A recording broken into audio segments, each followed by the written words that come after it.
Good morning, Bitcoins. Today is Monday, October 20th, 2014 at 12:42 p.m. And there's too much news, so I'm going live. This is Mad Bitcoins News. Our top story, donate to Mad Bitcoins at this QR code or subscribe at Mad Bitcoins Patreon account.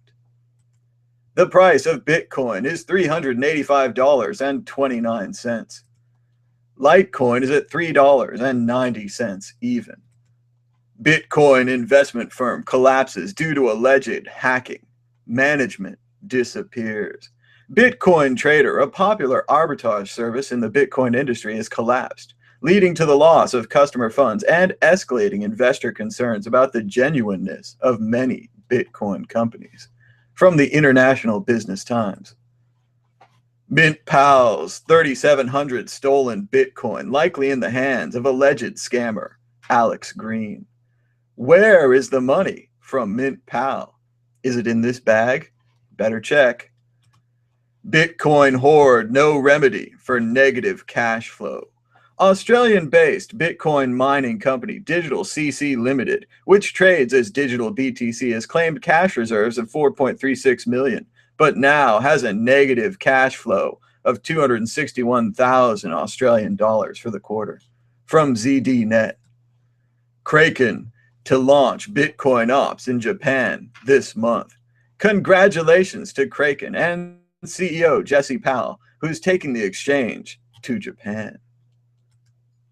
IBM's earnings doom the server business and maybe the company, but Wall Street still won't call for selling shares. The entire stock market is being dragged down by the failure of IBM. Great article from Robert X. Kringley, great author who used to be on the PBS website, but now apparently is on Forbes.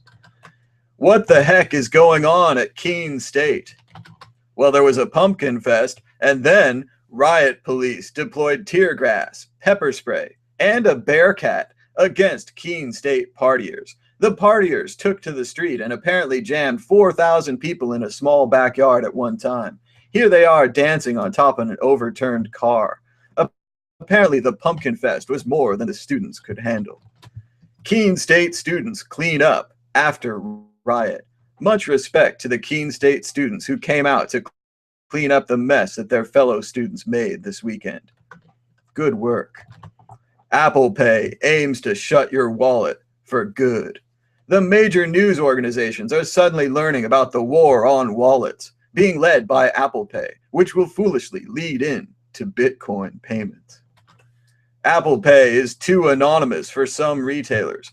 Retailers like Panera Bread and Starbucks would prefer to have customers in their own reward system so that they can better track customers and their payments. Apple Pay is intent on making payments anonymous again, and the retailers don't like it. Walmart has already said no across the board to Apple Pay. Space plane lands after record 674-day secret mission in space. Why don't we have a shuttle anymore? Why do we have a secret military space plane that spends 674 days in space, never telling us what's going on? What happened to the space program? When did it become the military space program? Maybe it was all the time. Lupe Fiasco may have anonymous hackers to thank for his release date. Lupe was having trouble getting his album released until Anonymous threatened the record company, demanding a release. The record company conceded. DarkWallet Alpha 6 released into the wild. As commenter Billy Bobbitt says on Our Bitcoin, it's the best wallet out there, folks. Elo, the anti-Facebook, rises from a Vermont bike shop. The very interesting story of the anti-Facebook, a new website that claims, at least for now, that it will have no advertising and no data mining, which means that it will have no money and massive server costs. The solution to the Facebook problem is a decentralized Facebook built on top of BitTorrent with encrypted files that only friends of friends can see. Host your friends' data, pass it around, share data that you can't see, make the dark web real. Perhaps MaidSafe will deliver on this promise. Petition to stop Nestle from patenting the fennel flour goes viral on Facebook. Corporations continue to patent nature, and some people are trying to stop them.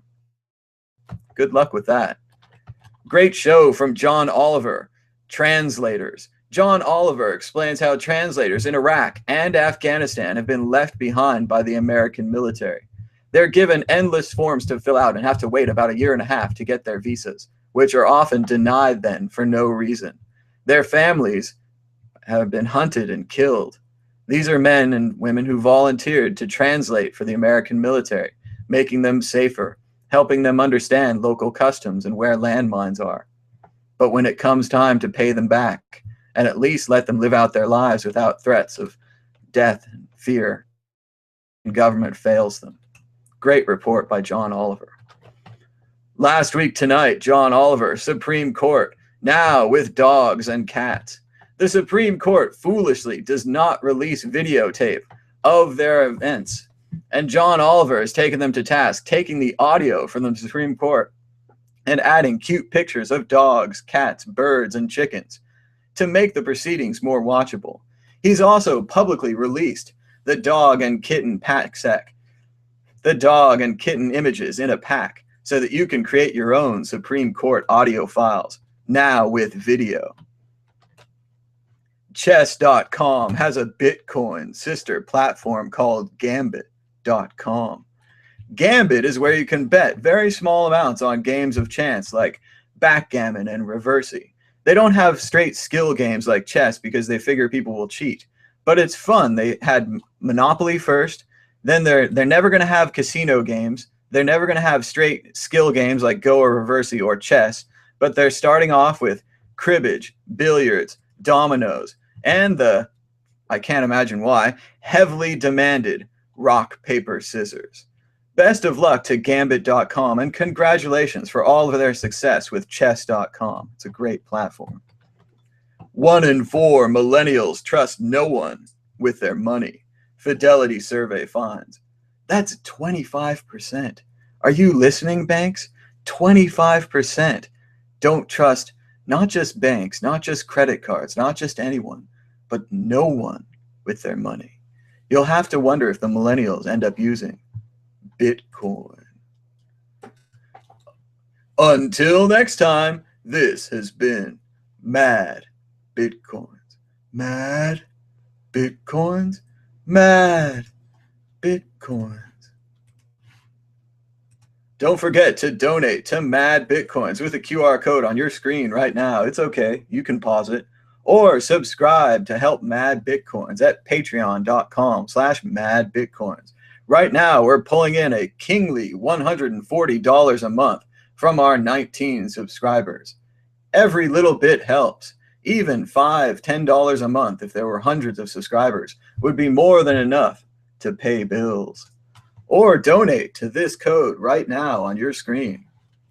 This news will repeat throughout the day as we test the live stream. All the playing stopped in the playground now. She wants to play with her toys a little while. And school's out early, and soon we'll be learning that the lesson today is how to die.